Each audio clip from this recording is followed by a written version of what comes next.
এই জেগাখিনিৰ নাম 2 নং গন্ধিয়া, ডাকঘৰ আঘোণবাৰী, জিলা ডিব্ৰুগড়, সমষ্টি টিংখাংপুৰ।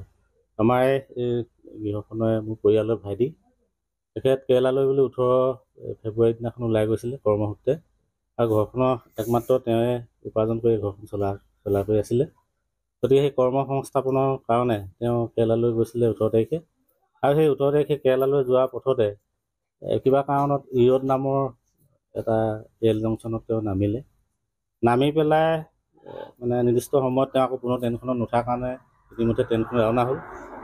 আৰু তাৰপিছতে তেওঁ সেই ঠাইতে থাকি যোৱাৰ পিছত মানে বিশেষভাৱে খবৰ খাবৰ কৰাৰ পিছত পুনৰ তাতে কাম কৰি থকা আৰু এজনে সেই ইৰোড নামৰ ষ্টেচনটোৰ পৰা পুনৰ ত্ৰিপুৰ নামৰ এটা ষ্টেচনলৈকে পুনৰ লৈ যায়, আৰু তাতে বহাই তেখেতক খাবৰ কাৰণে কিবা আহাৰ যোগাৰ কৰিবলৈ যাওঁতে পুনৰ সেই স্থানৰ পৰা ত্ৰিপুৰৰ পৰা নিৰুদ্দেশ হৈ যায়।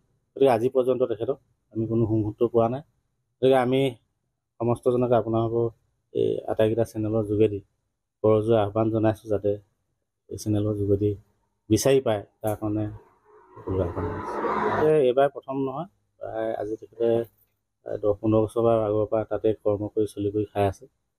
এইবাৰ কিন্তু তেখেতে সেই মাঘৰ বিহুৰ আগতে অহাৰ পিছত পুনৰ তেখেতৰ লগত আৰু 2জন লৈ গৈছিলে, কিন্তু সেই 2জনে গৈ নিৰ্দিষ্ট স্থান পালেগৈ, যিজনে লৈ গৈছিলে তেওঁ ৰাস্তাতে নিৰুদ্দেশ হৈছে। তেখেতৰ লগত আমি 18 তাৰিখৰ দিনাখন, যিদিনাখনে নিৰ্দিষ্ট হৈছে, তাৰ পিছদিনাখন এই ত্ৰিপুৰৰ পৰা যিজনে আনিবলৈ গৈছিলে তেওঁ পোৱাৰ আগতেই 21 তাৰিখে সেই স্থান পাইছিলে, আৰু সেইখিনি পোৱাৰ পিছতে তেওঁৰ মোবাইলটো তেতিয়ালৈকে ঠিকে আছিলে, তেওঁৰ হাততে আছিলে, আমি যোগাযোগ কৰি আছিলোঁ। কিন্তু এই মানে 21 তাৰিখৰ সন্ধিয়ালৈকে তেওঁৰ হাতৰ পৰা মোবাইলটো কোনোবাই লৈ গুচি গৈছে, আৰু তেতিয়াৰ পৰা আমি কোনো যোগাযোগ কৰিব। মোৰ স্বামী হয়, 18 তাৰিখৰ দিনাখনি কৰ্মসূত্ৰে কেৰেলালৈ ওলাই গৈছিলে। তাতে আমি ট্ৰেইনত গৈ থাকোঁতে খা খবৰ মানে ফোন আপুনি কৰি থকা হৈছিলে। তাৰপিছত যেতিয়া কি ষ্টেচন ইউৰেট নেকি ষ্টেচনতে মানে নামিলে, তেওঁ কিবা নিজে কিবা ক'ব নোৱাৰা নিচিনা হৈ গৈ পিনি নামিছে নে কিয়ে নাজানো। তাৰপাছত কথা বতৰাবোৰ বৰ খেলি মেলি পালোঁ। তাৰপিছত সেনেকৈ যোগাযোগ কৰি মেলি আমাৰ ল'ৰা এজন মানে চিনাকি তাই কৰ্মসূত্ৰে তাতে আছিলে।